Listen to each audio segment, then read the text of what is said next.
एक घना जंगल था और बरसात का मौसम चल रहा था। एक बड़े पेड़ पर एक छोटा सा घोंसला था जिसमें 3 नन्ही चिड़िया के बच्चे रहते थे। उनकी माँ रोज खाने की तलाश में बाहर जाती और बच्चे घोंसले में माँ के लौटने का इंतजार करते। एक दिन अचानक तेज बारिश शुरू हो गई। बच्चों ने पहली बार बारिश देखी थी। वे डर से कांपने लगे। सबसे बड़े बच्चे पिल्लू ने अपने दोनों छोटे भाइयों को समझाया।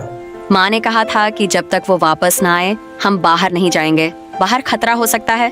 उधर उनकी माँ लाडो चिड़िया भीगते हुए एक डाली पर बैठी थी। वह सोच रही थी, पता नहीं मेरे बच्चे सुरक्षित होंगे या नहीं। मुझे जैसे भी हो जल्दी घर पहुंचना होगा। तभी रास्ते में कौवा कालू मिला और उसने कहा, लाडो बहन, सावधान रहना। जंगल में एक खतरनाक चील आ गई है। वह कई पंछियों के बच्चों को खा चुकी है। फिर लाडो को याद आया कि कुछ दिन पहले उसने एक बुलबुल चिड़िया के बच्चों को बचाने की कोशिश की थी। उसी चील ने उन बच्चे को मार डाला था और धमकी भी दी थी कि अगली बार वह लाडो को भी नहीं छोड़ेगी। लाडो चिड़िया डर तो गई थी, लेकिन उसने फिर सोचा, डरने से कुछ नहीं होगा, मुझे अपने बच्चों तक पहुंचना ही होगा। वह तेज बारिश में उड़ पड़ी।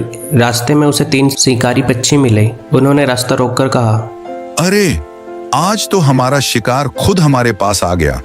अब तू हमारे पेट में जाएगी। फिर लाडो चिड़िया ने तुरंत एक चाल चली और उसने कहा, भाइयों, मुझे तुम नहीं खा सकते। मेरा पति खुद एक बड़ा चील है। वह मुझे खाने का हक सिर्फ खुद रखता है। अगर तुम चाहो तो उससे लड़कर देख लो। शिकारी पक्षी लालच में उसके पीछे चल पड़े। लाडो उन्हें उसी खतरनाक चील के इलाके में ले गई। जैसे ही चील ने लाडो को देखा, वह झपटा मारने आया।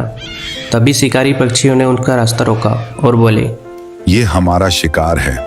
बातों बातों में उनमें झगड़ा शुरू हो गया और लड़ाई इतनी भयंकर हुई कि सब घायल होकर गिर पड़े। फिर चिड़िया ने चैन की सांस ली और बोली, अक्ल से काम लो तो ताकतवर भी हार जाता है। फिर वह तेजी से अपने घोंसले की ओर लौटी, लेकिन वह पानी भर चुका था और बच्चे कहीं नजर नहीं आ रहे थे। चिड़िया घबरा गई। तभी कालू कौवा उड़ता हुआ आया और बोला, बहन, घबराओ मत।